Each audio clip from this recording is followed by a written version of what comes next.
21 سنة 2025 زيناو مسانادو حيزلكم متسئلخو حبريتا وسان نغريو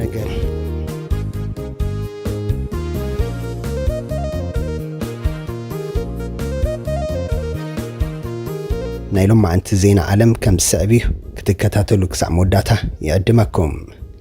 إيران أب سميناو كفال إيران بفلاي دما أب كباب مبرق تهران التركب كتما داما فاند حموشتنت حاد ريكتر زعاقونو منكتكات مدري أقات إمو اتي منكتكات مدري أب 7 كيلومتر عمقوت إيو أقات إمو سبات بسنباد كاب جوز أب زهاد ملو وان كلتا سبات كموتو انكالو كالوت 22 دما قوسيلوم كمزلو تصابات يملكتو اتي منكتكات مدري أب تهران اون زتسمع كوينو قلا نبرتي كاب جوز كووتو مخنيات كوينو ألو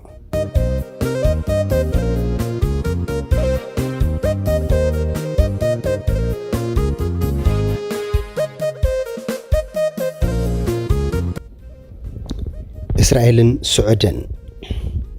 قدم اتا مبقسي كوينات إسرائيل حماسن زخونت ألت شوعة تقمت كلتشحن 23 إسرائيل سعودن سممع كقبران سعودي نابتوعل أبراهام زبحل أمونغو إسرائيل حقرات أعرابن زختم زلو سممع مالتن إسرائيل كم حقر أفلوتو مهابن زمدنا من مصراتن كتعطو تسفى تغيرو الله نيرو إيو قالتن تنتي إيران نزي أسلز فلتتيا بمجد حماس جيران إسرائيل أتكعان بدحريو السعابة كوينات كعا نتي تحاسيبو زنابرة سممع إسرائيل سعودن قوتيو زبلو ألو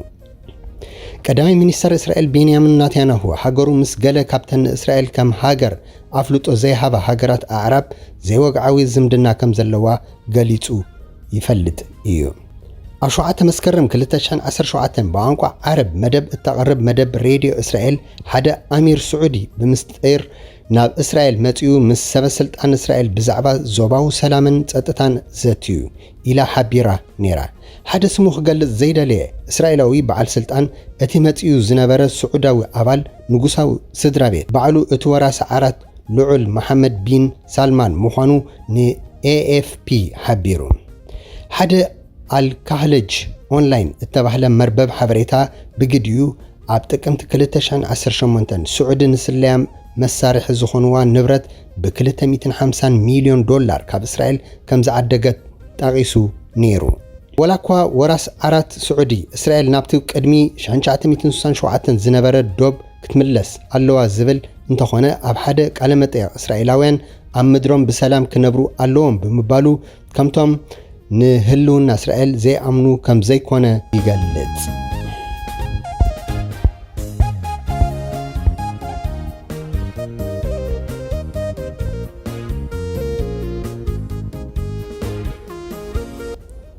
غيني بيساو بريزيدنت غيني بيساو عمر سيسوكو امبالو إسرائيلن إيرانن قجتن دو كبلا أتعساسيبو ات بريزيدنت وسيخو حاجرو نتي قجت دو نمبال سقومتتات كتوسد كم اتخيل حبيرو سيسوكو امبالو نزمة انقاطع زهابة اب ممرقتا نايتي بمتحبار تشاينا زتهانت نمعرفو نفرت بيساو مسكتما سافيم زرخف فلاماي 8.5 كيلومتر زنوحاتو ترجع غيني بيساو ابزس معو مدارة ايو بريزيدنت غيني بيساو نتوم تعكبتي أب زجبرو مدرة علم أب استفلا زوباتاتن أم مونغو حجراتن زكايد زلو كوينات زتحلالختن عمت أنيان كم زخونت جليتو أب إسرائيل إيرانن نزركبو أحواتنا نتي كوينات بغلطف دو كبلو ننجروم علنا تزي كوينو غيني بيساو نتي كوينات نمقرات قبو سقمتي كم توسد كتجدد إياه يبل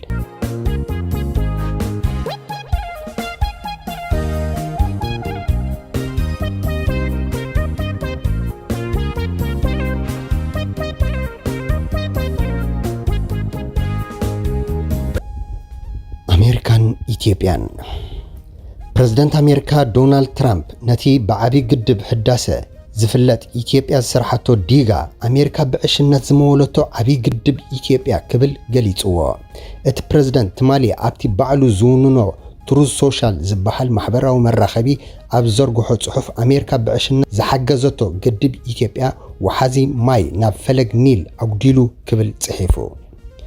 ምስ ጸሓፊ ጉዳያት ወጻኢ ማርኮ ሩቢዮ ኮይነ ኣብ መንጎ ዲሞክራሲያዊት ሪፓብሊክ ኮንጎን ሪፓብሊክ ሩዋንዳን ኣብ ዝካየድ ዘሎ ኩናት ከም ዝሸምገልኩ ክሕብር እንከለኹ ሓጎስ ይስማዓኒ እዚ ኩናት እዚ ልዕሊ ማንም ኩናት ደም ምፍሳስን ሞትን እተረኣየሉ ኮይኑ ንዓሰርተታት ዓመታት ዝቐጸለ እዩ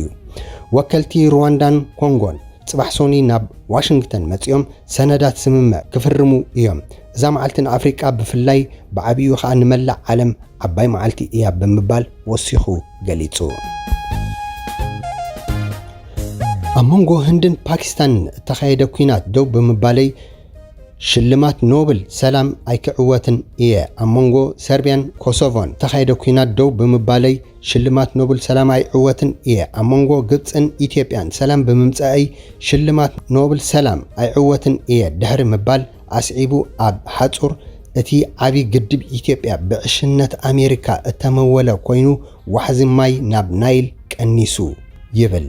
ንጉዳይ ሩስያ ዩክሬንን እስራኤልን ኢራንን ሓዊሱ ውጽኢቱ ብዘየገድስ ብዝገብሮ ሽልማት ኖብል ሰላም ኣይዕወትን እየ ህዝቢ ግና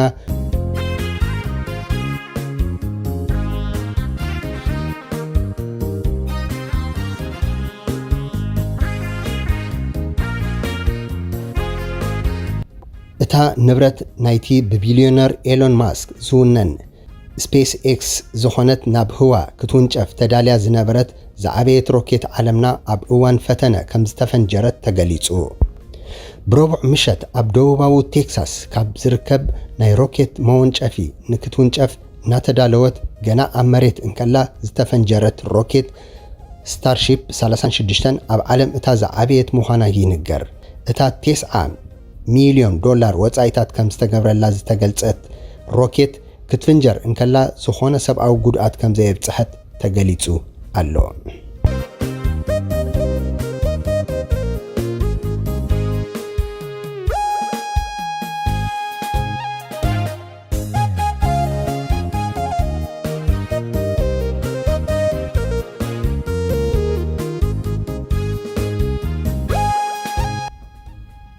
ኡጋንዳ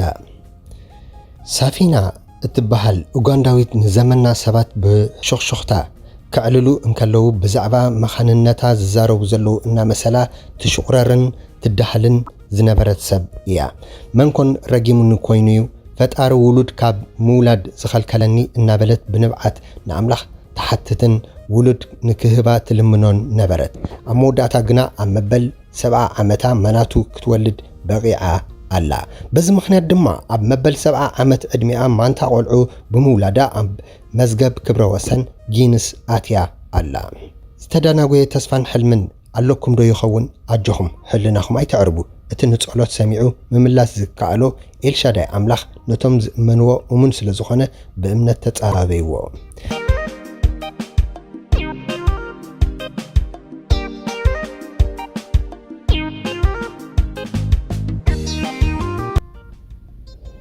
ክርስቲያኖ ሮናልዶ ንሕንሕና ኣብ ሜዳ እዩ ነይሩ ኣርጀንቲናዊ ተጻዋታይ ሊዮነል ሜሲ ብዓወታት ናይ ኩሉ ግዜ መቐናቐንቲ ዝኾነ ክርስቲያኖ ሮናልዶ ኩሉ ግዜ ከም ዝግረም ገሊጹ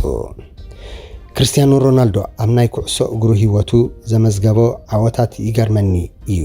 ምክንያቱ ንሱ ሕጂ እውን ብዝለዓለ ደረጃ ይወዳደር ስለ ዘሎ ክብል ገሊጹ ኣሎ ሜሲ ብምቕጻል ኣብ መንጎይን ሮናልዶን ዝነበረ ንሕንሕና ኣብ ሜዳ እዩ ነይሩ ክልቴና ንጋንታና ዝበለጸ ክንገብር ኢና ንደሊ ነርና ክብል ገሊጹ ካብ ሜዳ ወጻኢ ሮናልዶን ሜሲን ክልተ ተራ ሰባት እዮም ነይሮም ብዙሕ ግዜ ብሓባር ስለ ዘይነሐልፍ ዓሩኽ ኣይነበርናን ግን ከኣ ንሓድሕድና ንከባበር ኢና ነርና ብምባል ተዛሪቡ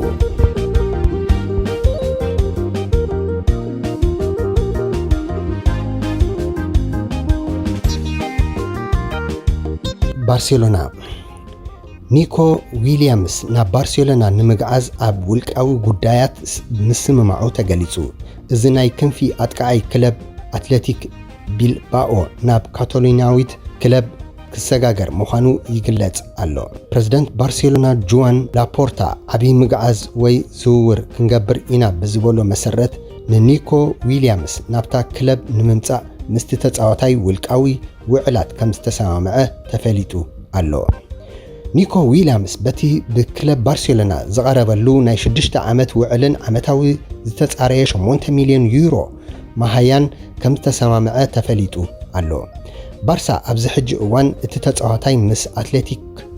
ቢልባኦ ንዘለዋ ውዕል ንምፍራስ 58 ሚልዮን ዩሮ ክፍሊት ንምፍጻም ኣብ መንጎ ክልቲአን ክለባት ወግዓዊ ዝርርብ ተጀሚሩ ኣሎ።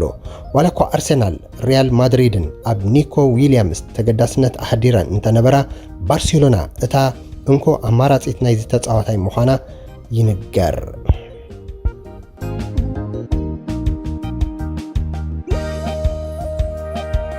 ክቡራት ተኸታተልቲ ዝነበረና ዜናዊ መሰናድኦ ዓለም እዚ ነይሩ። ኣብ ምትርጓም ዜና ዝተሳተፉ ጎይቶም ተስፋይ፣ ዳዊት ክፍሎም መብራቱን እዮም። ይቐኒልና ንብል ጽቡቕ የስማዓና። ሰላም